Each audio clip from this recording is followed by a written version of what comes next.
The Ardennes Forest, December 19th, 1944. Dawn bleeds a pale, cold light through the mist clinging to the snow-dusted firs. The air is thick with the smells of cordite, damp. Earth and fear. A column of men stumbles forward, their gray-green uniforms stained and torn. These are the soldiers of the Wehrmacht, survivors of the initial, violent shock of the Battle of the Bulge. Their breath plumes in the frigid air. Their eyes are hollow. Their faces gaunt. For days they have existed on frozen bread, ersatz coffee, and the fading promises of their fura. They are herded into a muddy field, a temporary enclosure hastily established by the U.S. Army. They expect brutality. They expect the vengeance they were told awaited them. Instead, they are met with a disorienting spectacle of casual abundance. American GIs, their faces full and ruddy, move with an easy confidence. The Germans watch, mesmerized as a field kitchen is set up. The scent hits them first, a visceral, overwhelming aroma that cuts through the cold. Real coffee, frying bacon, the sizzle of spam in vast pans.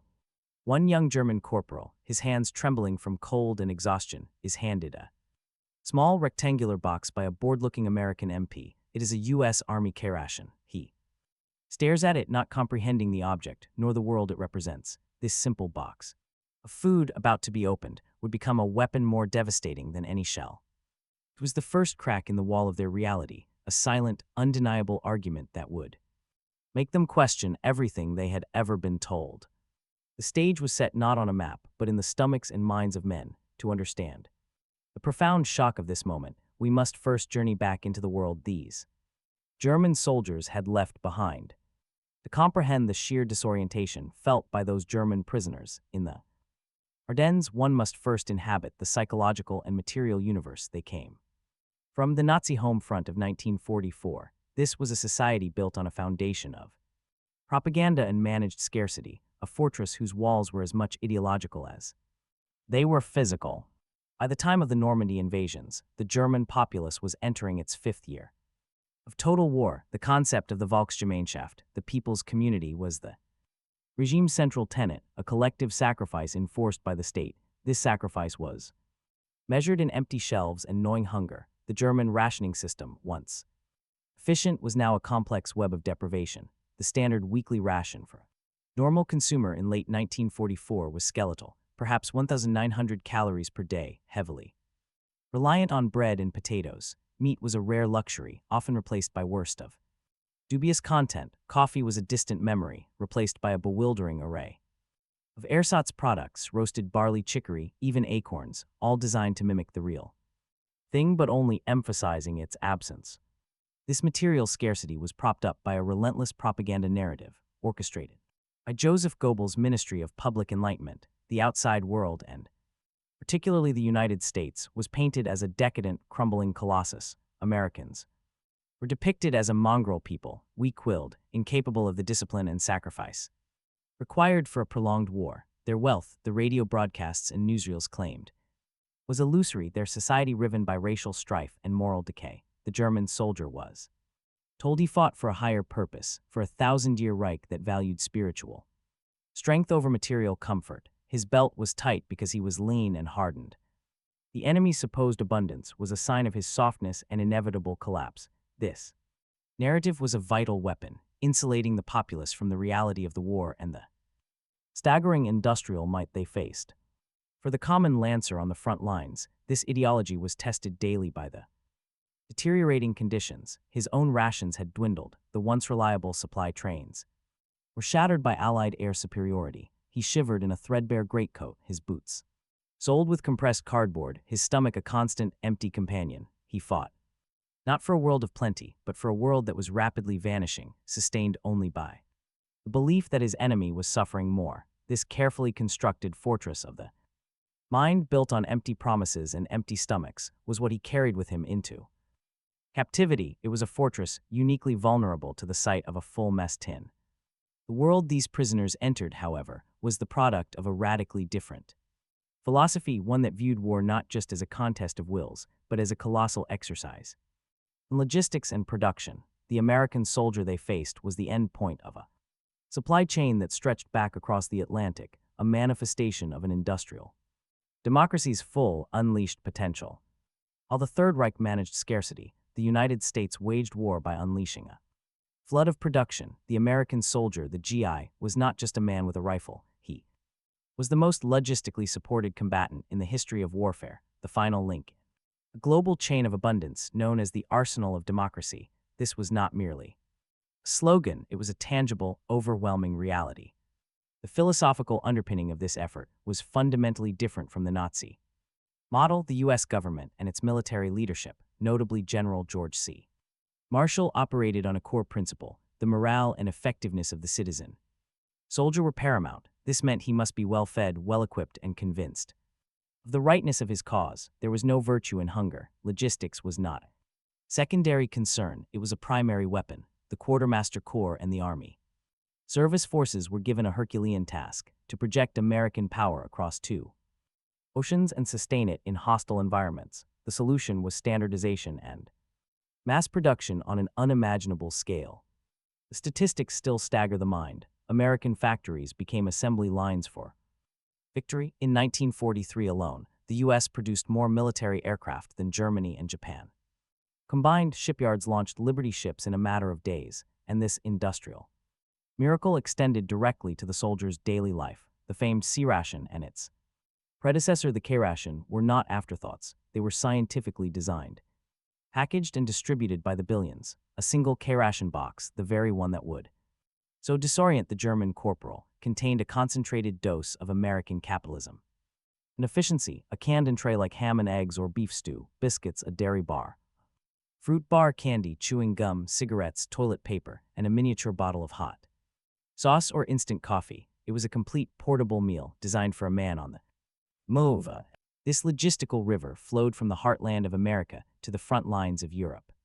The Red Ball Express, the monumental truck convoy system established after the breakout from Normandy, was a testament to this priority. While German divisions were immobilized for lack of fuel, thousands of American trucks roared day and night, delivering not just ammunition and gasoline, but also pallets of these rations, clean socks, and mail from home. The U.S. Army was a mobile, mechanized society, and its base of operations was the entire North American continent. The GI, therefore, carried the weight of this industrial might in his haversack. He expected to be fed, to have a steady supply of cigarettes, and to receive a fresh uniform when his own was worn. This was his normal.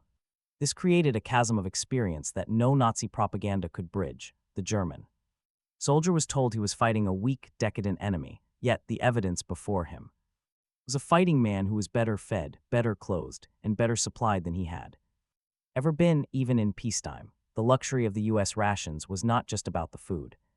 It was a silent, brutal indicator of a war already lost on the economic and industrial fronts. The shock of capture was now compounded by a far more profound cognitive dissonance, setting the stage for a crisis of faith that would play out behind the barbed wire. This fundamental disparity between the two war machines would be examined from multiple intersecting perspectives, each angle revealing another facet of the German prisoner's disillusionment. The encounter between the malnourished German POW and the well-supplied American GI was not a single event, but a complex collision of worlds. To understand its full impact, we must view it through several distinct lenses, each revealing a different facet of the psychological collapse that followed.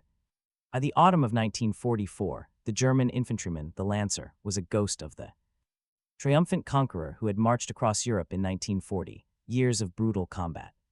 On the Eastern Front, the relentless Allied bombing campaign and the slow strangulation of Germany's economy had taken a devastating toll. He was often very young or too old, a testament to the Reich's exhausted manpower. His uniform, once a symbol of martial pride, was frayed and ill-fitting. His equipment was a mix of the standard issue and the scavenged, but the most telling deficits were physiological. He was chronically cold, his body mass diminished by a diet that had become increasingly reliant on bread and potatoes. The famed German army bread, Kommissbrot, was now often cut with sawdust and potato flour to stretch the dwindling grain supply. Meat was a rare luxury, and the coffee was a bitter, acorn-based imitation.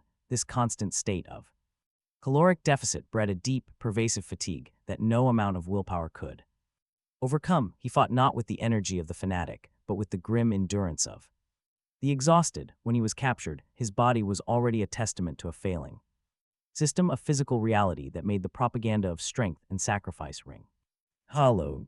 For years, Joseph Goebbels' propaganda machine had constructed a meticulously detailed caricature of the United States. It was portrayed as a nation of gangsters and plutocrats, a racially degenerate society where moral decay and rampant capitalism had created a hollow, weak people. Americans were depicted as incapable of the stoicism and sacrifice required for total war. Their soldiers were cowboys and playboys, reliant on technology but lacking in individual martial spirit. A core tenet of this narrative was that American wealth was a mirage, that their economy was fragile and their people soft.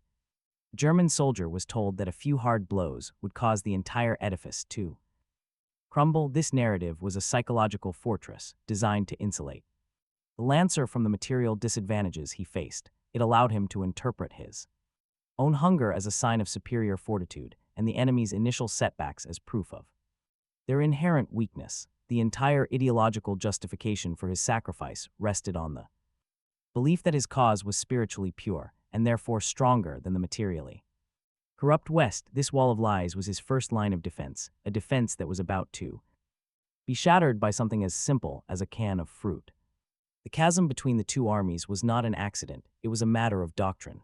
The German Wehrmacht, for all its tactical brilliance, operated on a philosophy of lean, often precarious logistics. Its blitzkrieg victories were stunning, but they were also predicated on capturing enemy supply depots to sustain the advance. When the war became one of attrition, this system broke down. The German army was chronically short of trucks, and its rail network was systematically pulverized by Allied air power. Supply was a constant crisis, and the infantryman at the sharp end was always the first to feel the shortfall. In contrast, the U.S. Army was a mechanized behemoth built on the principle of overwhelming logistical support. Its doctrine stated that the soldier's ability to fight was directly tied to his physical well-being. This philosophy birthed innovations like the ubiquitous 2.5-ton truck, the Deuce and a Half, which formed the backbone of the Red Ball Express. It created a supply chain that delivered not just the essentials of war, but the essentials of morale: hot food, candy, cigarettes, and writing paper.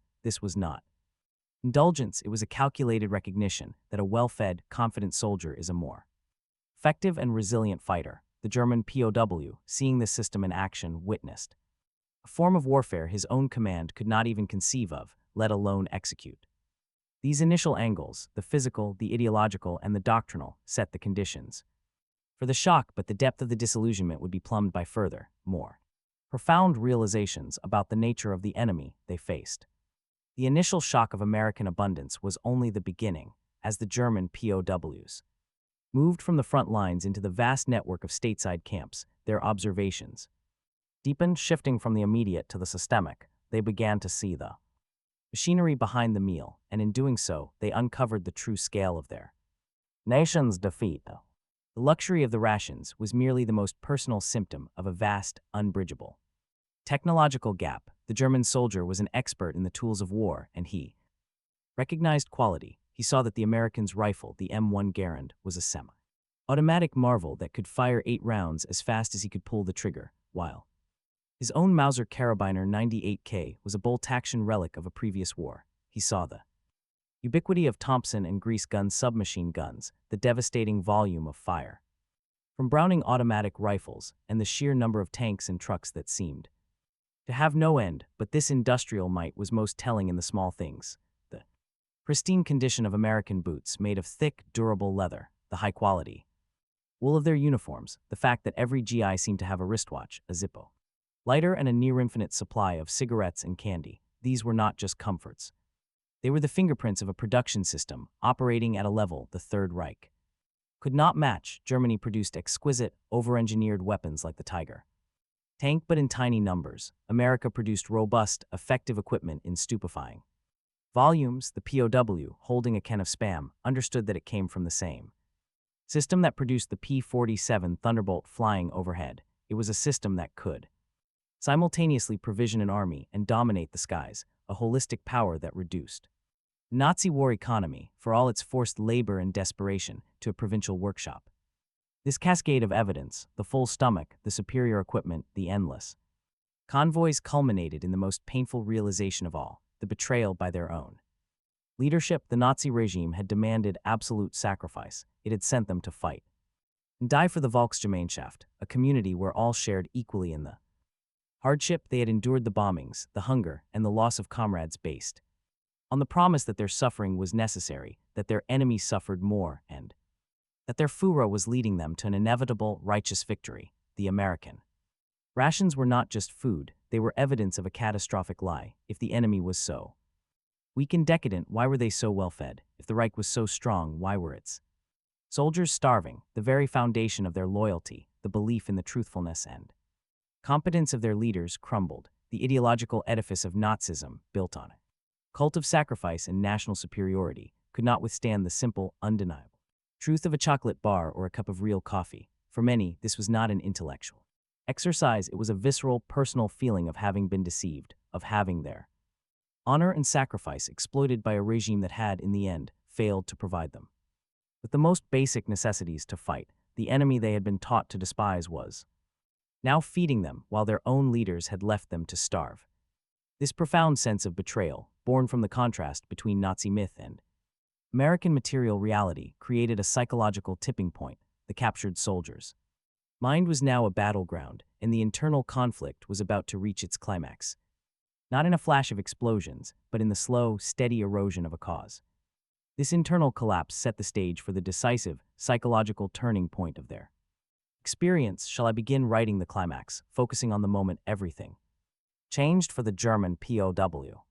The turning point was not a single battle, but a series of quiet, devastating moments. It began with the surrender itself, an act of utter vulnerability. The German soldier, conditioned to expect torture or summary execution, would slowly lower his weapon, his hands rising into the cold air. What followed was a ritual of profound disorientation. The first contact was often not with a bayonet, but with a GI offering a cigarette. Chesterfield or a Lucky Strike, the prisoner would accept it with trembling hands, the genuine article a stark contrast to the bitter German ersatz, cigarettes made from wood. Shavings. This small act of shared humanity was the first crack in the facade. Then came the processing. They were marched to makeshift cages, their eyes scanning the American camp not as soldiers, but as anthropologists from a dying world. They saw GIs heating their rations over small, portable stoves. They saw cans being opened, revealing contents that were unimaginable. A young Panzer grenadier from Hamburg, his stomach knotted with hunger, would watch an American sergeant casually eat a peach from a can, letting the sweet syrup drip before tossing the half-full can into a trash pit. The waste was as shocking as the wealth. The climax of this initial encounter was the issuance of their own POW ration. It was typically a K-ration or C-ration box. Their fingers, numb with cold and fatigue, would fumble with the sturdy cardboard and the ingenious little key to open the tin. Inside was a universe of plenty. There was meat, not a thin slice of horse meat, but a thick, fatty chunk of pork loaf or beef stew. There were hard, sweet biscuits, not the damp sawdust laden Kommissbrot. There was a bar of chocolate, fruit jam, and unbelievably instant coffee and sugar. For men who had not tasted real sugar or coffee in years, the first sip of that reconstituted brew was a sensory detonation. It was not just nourishment, it was direct refutation of every radio broadcast, every political officer's speech, every letter from home urging endurance. In that moment, as they ate their fill for the first time in years, the myth of the Third Reich's superiority began to dissolve in their mouths. The enemy they had been taught to hate had, with a bland administrative efficiency, given them more than their own Vaterland ever had. This initial shock was profound, but it was only the prelude. The true, irreversible turning point came not from the first meal, but from the sustained, mundane reality of life as a prisoner of the United States. The initial shock of the first meal was like a single, brilliant flash of lightning, illuminating a new landscape for a split second, but the true, irreversible turning point was the sustained, monotonous reality that followed. It was in the vast POW camps, first in Europe and later in the United States, that the disorientation crystallized into a cold, hard understanding. The luxury was not a fluke, it was the norm. Transported to camps like Camp Shelby in Mississippi or Camp Hearn in Texas, the prisoners entered a world that defied all Nazi logic. The camps were not the brutal stalags of the Eastern Front. They were orderly, regulated, and by the standards of 1944. Germany astonishingly comfortable. The prisoners were issued fresh clothing. They slept in barracks with real beds and blankets. They had access to latrines, showers, and medical care that prioritized their health, but it was the relentless, unchanging quality of the food that did the deepest psychological work. Day after day, week after week, the same abundance appeared. Breakfast was not a cup of acorn coffee, but oatmeal, eggs, and real coffee. Lunch and dinner consistently featured meat, vegetables, and white bread. There was milk, butter, and fruit. The American guards they observed ate the same food. This was not a propaganda show. It was the baseline standard for the U.S. Army. This consistent provision had a corrosive effect on the ideological remnants they carried with them. In the camp's library, stocked with uncensored books and newspapers, they could read about the American economic system they had been taught was on the verge of collapse. They saw photographs of American cities untouched by war. They worked on local farms and saw the prosperity of the American countryside. The tractors, the full silos, the well-fed livestock. They interacted with American guards who, while disciplined, spoke freely of their homes, their jobs, and their belief that they would return to them. There was no fear, no fanaticism, only a calm confidence. The ultimate blow was the arrival of Red Cross parcels. These packages, filled with chocolates, cigarettes, cheese, and other luxuries, were intended for all POWs, but the German prisoners saw stark disparity. While they received their American rations in these parcels, they learned from new arrivals that their comrades in Soviet or even British captivity were surviving on a fraction of the food, and that the German home front was now receiving almost nothing. The system was not just abundant, it was humane. The Nazi state had demanded everything from its people and given them less. Unless in return, the American state, their enemy, was providing for them, its captives, with a casual efficiency that spoke of limitless reserves. The question was no longer whispered, it was discussed openly in the barracks at night. What have we been fighting for? The cause was not just questioned, it was being systematically dismantled. Can by can, loaf by loaf. This sustained immersion in American normalcy broke their spirit not through brutality, but through a relentless, demoralizing kindness. The battle for their minds was over. The aftermath of this psychological surrender would reshape not only their own lives, but also the future of a defeated nation. The immediate aftermath of this psychological turning point was a tangible shift in the behavior and attitudes of the German POWs, a shift that provided direct material benefits to the Allied war effort. The ideological core of the Nazi soldier had been hollowed out, and what remained was often a profound sense of betrayal and a pragmatic desire to survive.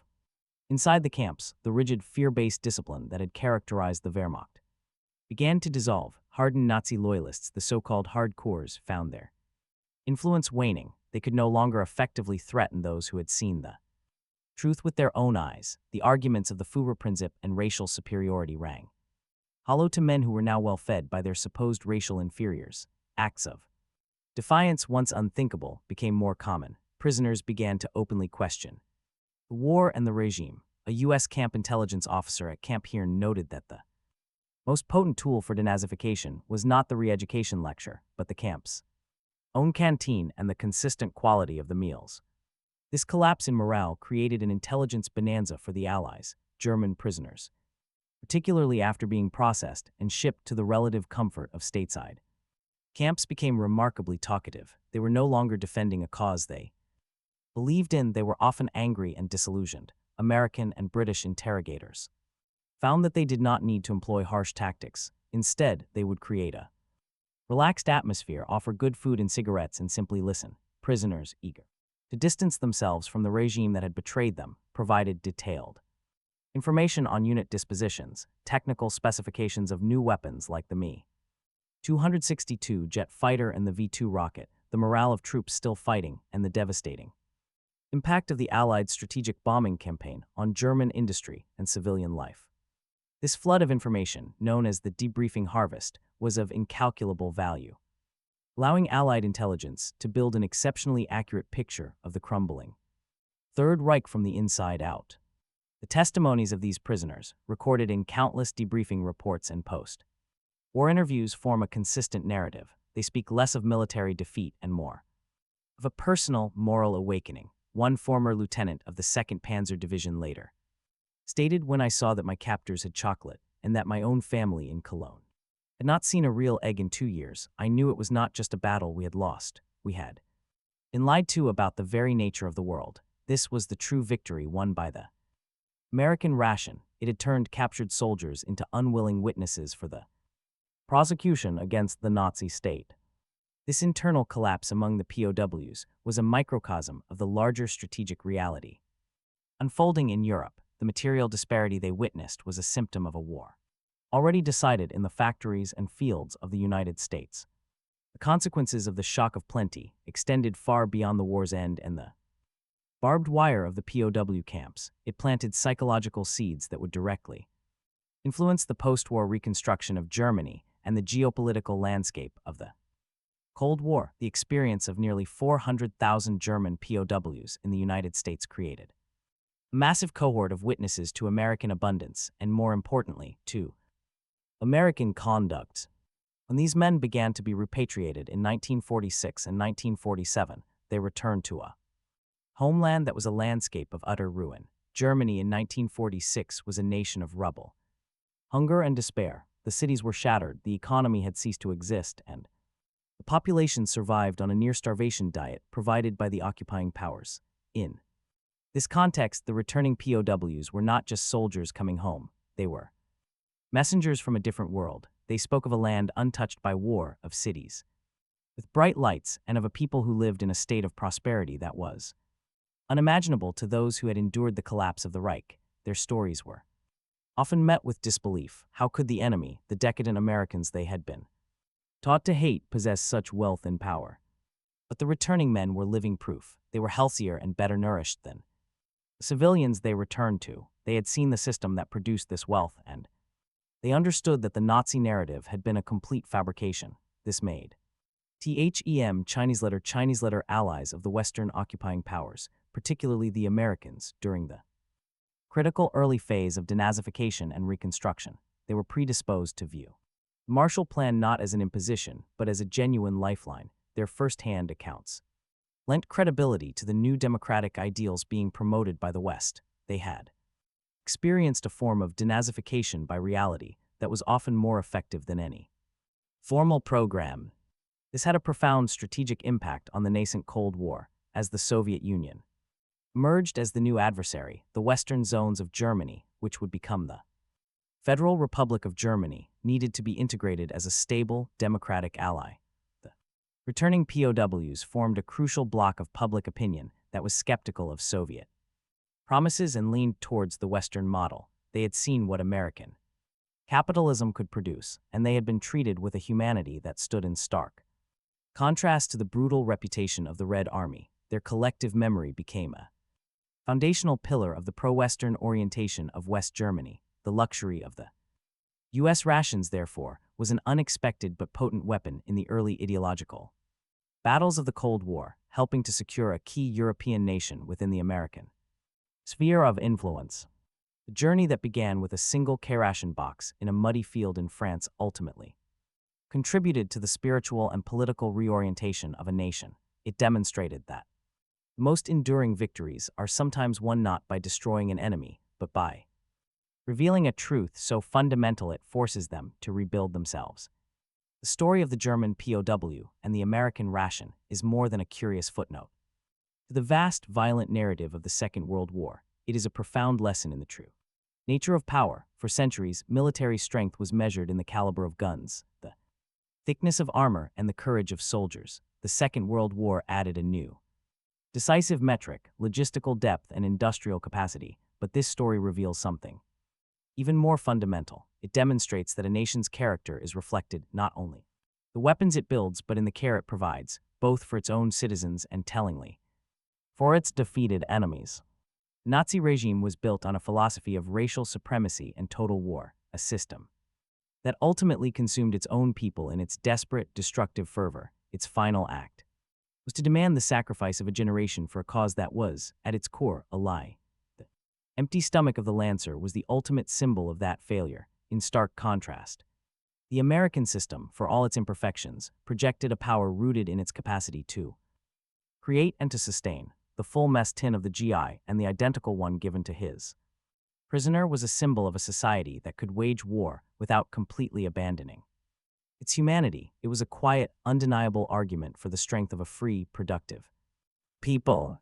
In the end, the chocolate bar, the can of coffee, and the cigarette were more devastating than any bomb. They were weapons of truth. They did not break bones, but they shattered ideologies. They forced men to look past the hatred they had been fed and to see the reality of a world their leaders had tried to hide in the silence of the POW camps. Surrounded by an abundance they could not comprehend, these soldiers were confronted with the most disarming question of all: what if everything we were told was wrong? The luxury of the rations provided the answer, and in doing so, it helped to lay the groundwork for a peace built not on vengeance, but on the sobering, hopeful realization of our shared humanity.